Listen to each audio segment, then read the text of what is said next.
This is You've Been Warned, the warning, TEDx University of Nevada. Let's get into it.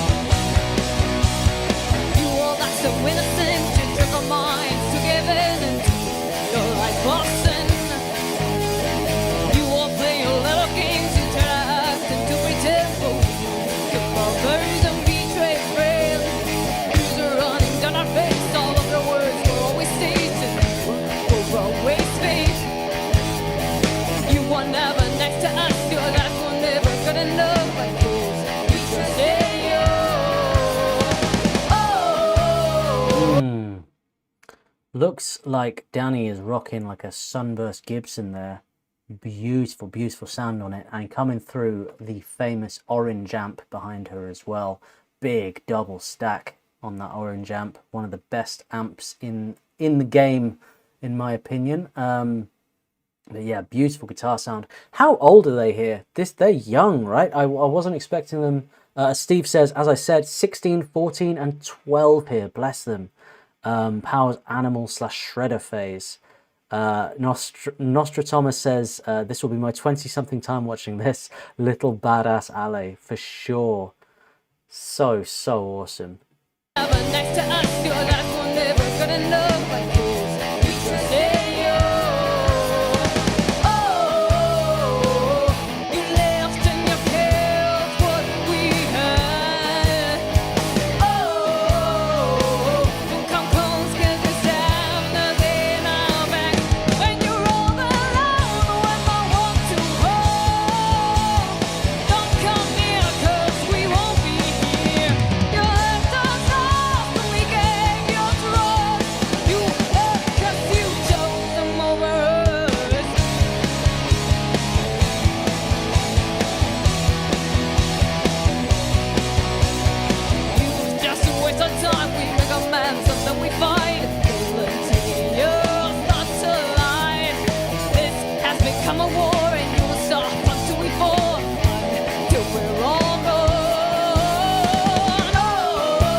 You deserve. It's another war for better or for worse. You'll get what you deserve. It's another war for better or for worse. You'll get what you deserve. It's another war for better or for worse. You'll get what you deserve. When you're all alone, when no one to hold. So cool. Just look at that. Going for it. And I feel every time I watch an early video of the warning of them young, something about it, I get a little choked up. And I feel it's just a testament to their tenacity that they started so young and stuck with it. I think so many kids go through phases of things, and to see them get into something and love it so much and pursue it and work really hard at it and just love it. You know what I mean? They love this. And so they've followed that up with work ethic and dedication and passion and heart. And I think, honestly, it gets me. It gets me a little bit. And it's like, you know, when I become a father, one of the most important bands, and I really don't say this lightly, one of the most important bands I'm going to show them, boy or a girl, is The Warning. Like, 100%. I just think to see their journey from childhood into adulthood and to see their development and how hard they worked at it, I just think it's a massive inspiration, you know? And my first thought was like, oh, if I had a daughter, I'd show them what. No, daughter or son, whatever. Like they are an inspiration to everybody. And I really admire them. You know what I mean? And it's more than rock music. It's family and it's heart. You know? And I think I don't know. I think it's what the world needs. It makes me it really, yeah, gets me.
Come on.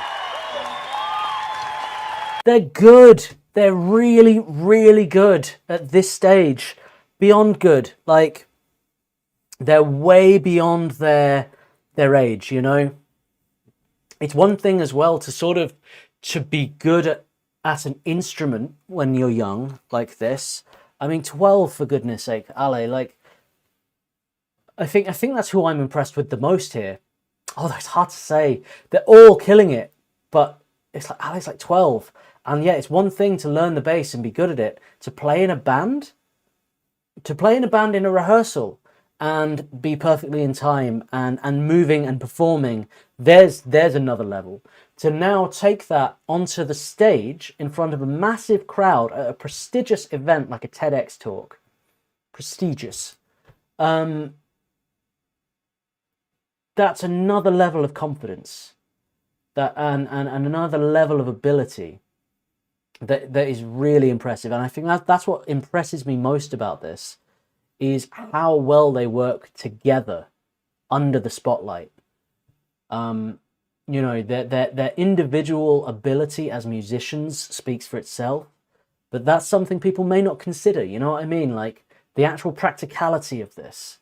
Of how good they are, how tight this performance is nothing short of outstanding. It's really. God, I'm getting a little choked up. Hold on. Okay. Whew! What's happening to me? Cop says I tear up when seeing this. Well, I'm glad I'm not alone. The pure joy they show is so touching. I think that's it. It's really joyful. Lorne says they were so determined to succeed in music they became homeschooled just to spend more time with their music.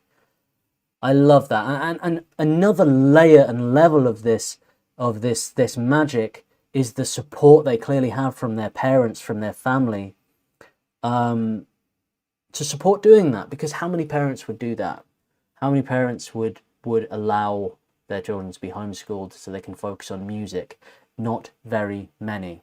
They'd be like, go and get a trade, get a real job. I mean, every musician has heard that from one authority or another in their lives. You know, so for them to have that support, it's just every ingredient for the delicious cake is there. You know what I mean? It's everything comes together. It's a perfect storm. The stars align. Whatever metaphor you want to use, that is how it is for this band. Sharon says, my son and I took my granddaughter to see them when she was 9. That's wonderful. And how did your granddaughter respond? What did she think of The Warning? I'm really intrigued to know, Sharon. When I went to see The Warning live at Brixton Academy, and if you want to see my video on that, that's on my channel. I made a whole video about the whole day, the experience, interviewed some fans, and yeah, it was wild. It was amazing. But there was a little lad next to me with his dad, and they both had really long blonde hair. They looked rather Scandinavian, and this boy was just rocking out the whole time. He must have been about 9 or 10. And I said, like, seeing The Warning is this kid's Disneyland, you know, like seeing them perform, there's nowhere he would rather be. This is like the best thing. And I don't know. I think it's important, and it is important that they're girls, that they're, you know, and now women as well. You know what I mean? I think that it's important for young girls to see this, and young boys to see this. You know, because it's not as common as it should be. And I feel that another thing that potentially chokes me up and makes me so happy is how The Warning are doing that for women. You know what I mean? It's a really beautiful and powerful thing. They are, you know, for anybody who the amount of times I've heard people say, oh, women can't play drums, women can't play guitar, and that kind of nonsense. It still gets said, you know, like it's and how wrong are they proven every time The Warning perform? How many people do The Warning shut up with that, you know? So I think they are important. I'm gonna have to stop. This is going to be a long reaction because it's a long video. We're only 3 minutes 43 in. I don't know. I'm sorry if that was a bit of a tangent. I just had a lot to say. Just seeing that performance, it really kind of got me emotionally. And yeah, I just wanted to say a few things on that. And I hope what I'm saying kind of resonates and makes sense. And I hope I'm articulating myself correctly and it's taken in the right way. Sharon says she loved it. That's awesome to hear. I think I'm going to be playing this to my nieces and nephews. Definitely, next chance I get. Nostradamus says, yeah, I love this show. It's what really got me started as a super uncle. Oh, awesome. Hodup says The Warning dropped a new after movie from their 2025 European tour, including Brixton. Awesome. Their largest headlining show outside of Mexico to date. I remember them saying that on stage. Steve said, I did Cologne, Brixton, and Luxembourg last year. Loved all of them. Badass. Lorne says, their courage and conviction really next level and wise beyond their years. Absolutely. Yeah, seeing Youngblood and The Warning 4 times next year. Yeah, Youngblood is a big supporter of The Warning, isn't he? Which is great because he's very influential right now, and he's exactly the kind of advocate to help lift The Warning to the platform. I mean, they're big, but they're going to be really, really big, and an artist like Youngblood could certainly be a massive lift in that. So yeah, I saw that on Instagram. That made me really happy to see. I think he came to that show in Brixton potentially and met them backstage. Simply Matt Carey says Powell talks about at TEDx 2016 about how friends told her girls don't play drums. This is what I'm saying. Yeah, thank you for sharing that. All right, let's crack on with this.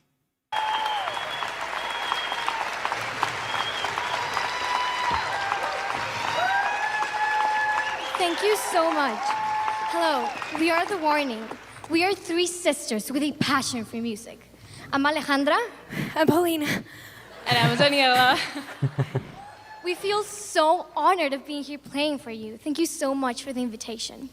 We are especially excited because we already finished our first original album, and the songs that you're gonna listen today are part of it. we're going to tell you a little bit of what's it about and why we love what we do so much. Our album is basically about the 21st century and its society, and some of the things that we would like to change about it. Hence its name, 21st Century Blood. We worked really hard on this album. We put so much time and care into it. Sure, we took a very long time making it, since we were extremely careful to never lose sight of what we wanted our first album to be like. And thanks to all the people who helped us get what we needed, it was possible. Yeah, and we've had many offers and requests from people who wanted to be a part of our journey. But they always wanted to change an aspect of who we were and what we wanted to do as a band in the business point of view. And that made us feel very disappointed because, I mean, why would we have to change ourselves to be successful? So this album is the result of us completely ignoring those people and doing our own thing because, thank you. One of the most important things to us is staying true to ourselves and what we want to do as musicians. I mean, of course, we did listen to those people and what they had to say, but in the end, we didn't go with it because they wanted to change us for the wrong reasons. For us, music is born through feelings and inspiration. It's art, and it's our creative output, not just business. So this next song is called When I'm Alone.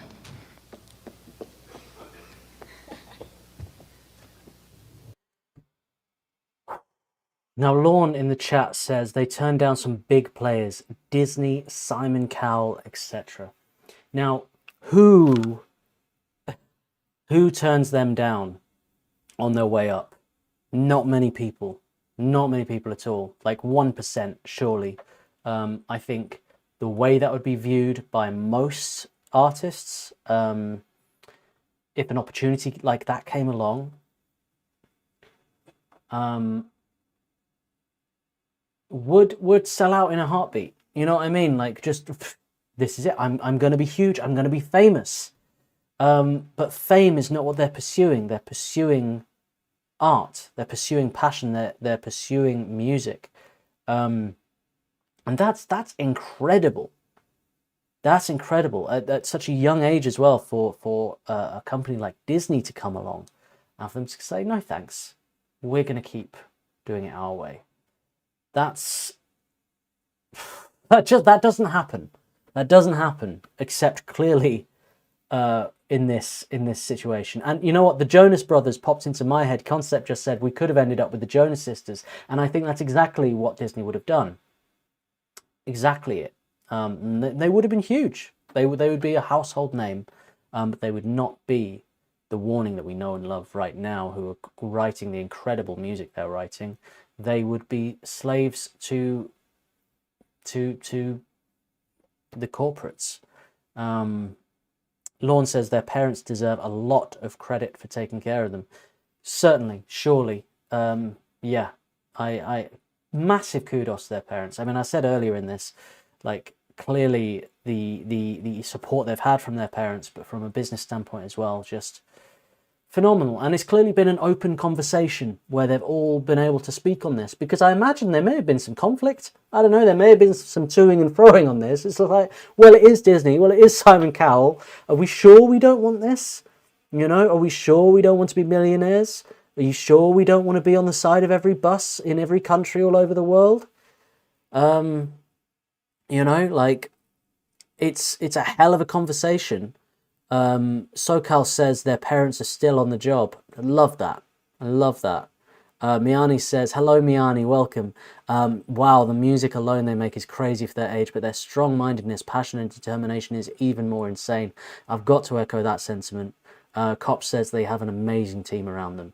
They surely do, and I love the way they delivered this talk here. They're quite the orators here, and clearly it's very, it feels quite practiced in the way they're speaking. But it would be weird if at that age they were comfortable enough on stage to just talk casually. You know, it's not going to happen. But I love their delivery of what they're saying here. Very presented, and articulate, well spoken, and you know what I mean, coming across very, very confident. It's just awesome. Let's get into another song here.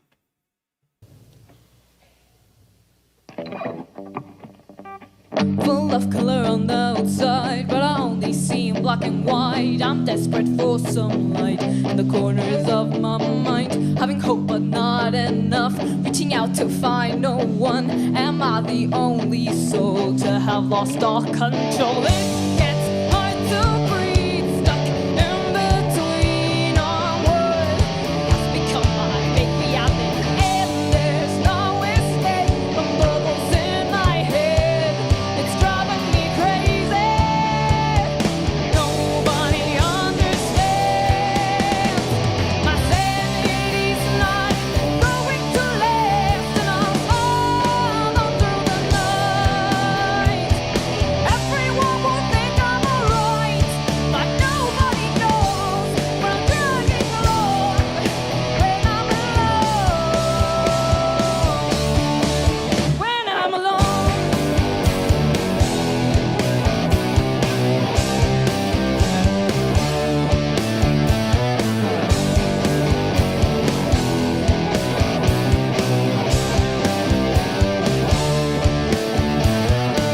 I'm about to tear up this page, but it's something I can't erase. I wish I could rewrite the story of my life. What I hide every day behind the mask, there's pain. They say I'm not alone, but do they even know it? Gets hard to breathe, stuck in between our words. Has become my fake reality, and there's no escape from the voice in my head. It's driving me crazy. Nobody understands. My sanity's not going to last, and I'll fall on through the night. Everyone will think I'm alright, but nobody knows I'm dragging along when I'm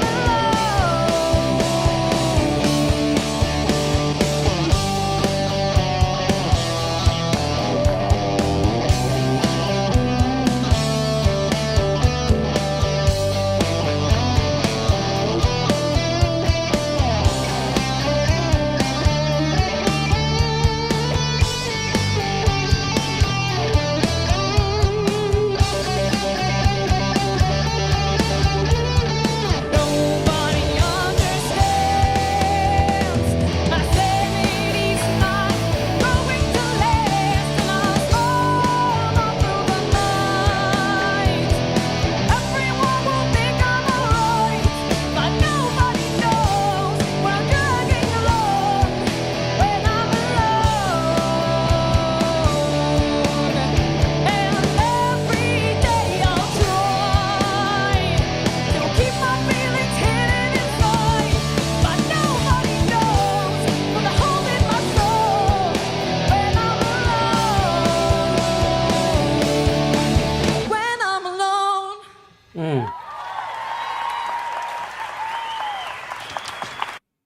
Great song. Great song.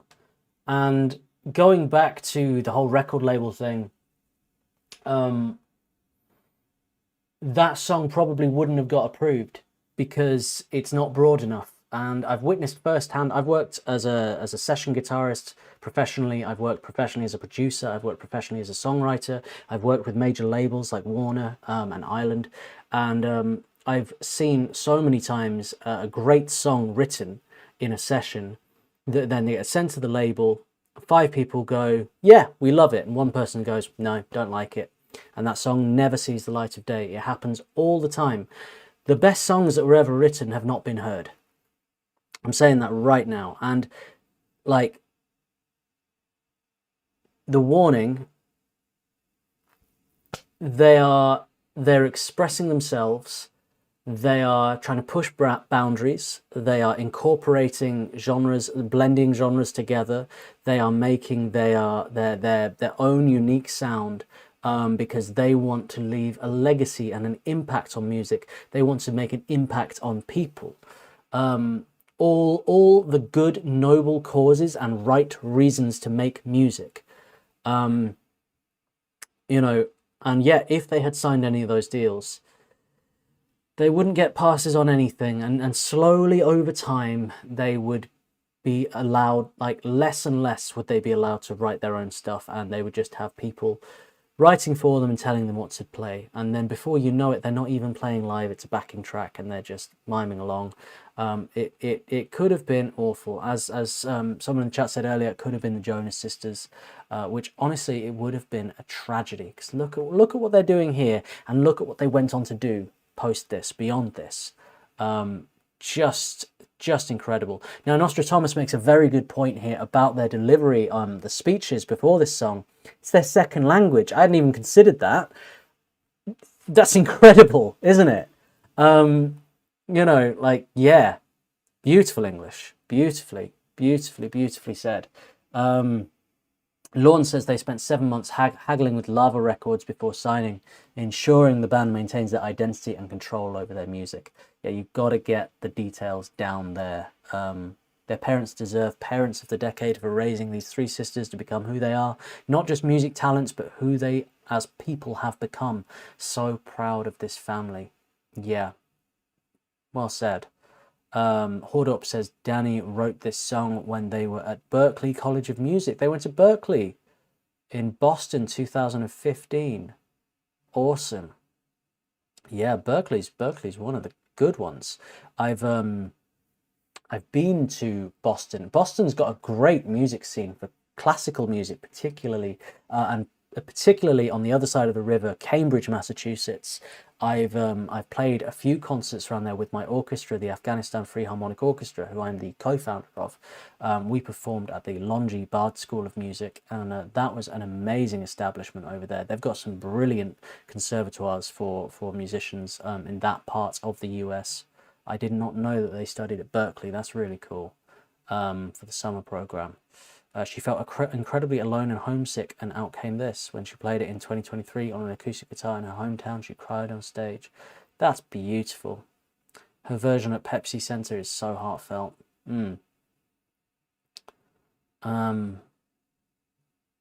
Nostradamus says, I tell people they need to get samples of Lewis and Moni's DNA to store in that seed vault in Svalbard. Yeah, yeah, the Doomsday seed vault in Svalbard.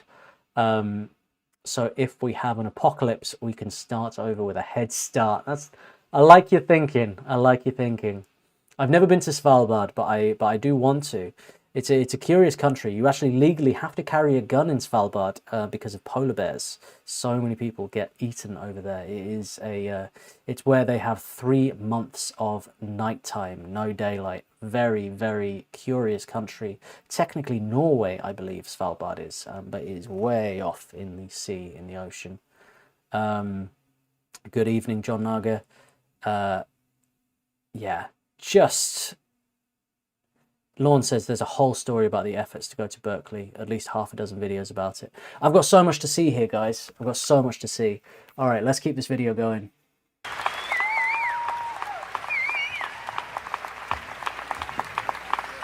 Through the whole process, we've had a lot of struggles. It's been a very difficult path. We went through one obstacle only to be greeted by another one, and another one, and another one. And when we thought we were finally finished, turns out there were many more obstacles to face. With so many difficulties along the way, we sometimes felt very discouraged. But in the long run, all those nights where we couldn't sleep, all those situations that we thought were never going to end, only made us stronger as a band and as a family. We know that anyone can relate to having a struggle in their life and how hard it can be to rise above it. But please, fight. Fight for your dreams and for what you believe in, just like we still are today. Even though it may feel like you're not getting anywhere and that it's just not worth it, believe me, your dreams are worth fighting for, and there will be a positive outcome in the end. All we have accomplished, thank you. All we have accomplished is thanks to a vital part of us as a band, our family, and we are very grateful for that. Family has been and still is the most important part in this process. We have been through highs and lows together, and keeping this trust or love or whatever you want to call it, keeping it intact is extremely important to us because everything we have done has been because we, as a family, have stuck together. And by family, we don't just mean our parents, which of course have been our main supporters through all of this. And without them, we wouldn't be here today. But by family, we mean our special team that is always there for us and all the people we have worked with and of course, all the people who have supported us through this incredible journey. And now we value all the work that is behind every album we listen. It's really shocking how we as music listeners don't really notice all the extremely hard work that is put into making an album. And even though it still has a huge impact on us. I mean, you can't deny that there's always that one song that can make you happy just by listening to it, or give you courage when you need it. Music is that one companion that will always be there through everything, the one who will know exactly how you're feeling. Music is passion. Music is hope. Music is life. We want to thank you all for your time, and we're going to say goodbye with this last song called Survive. You have been warned!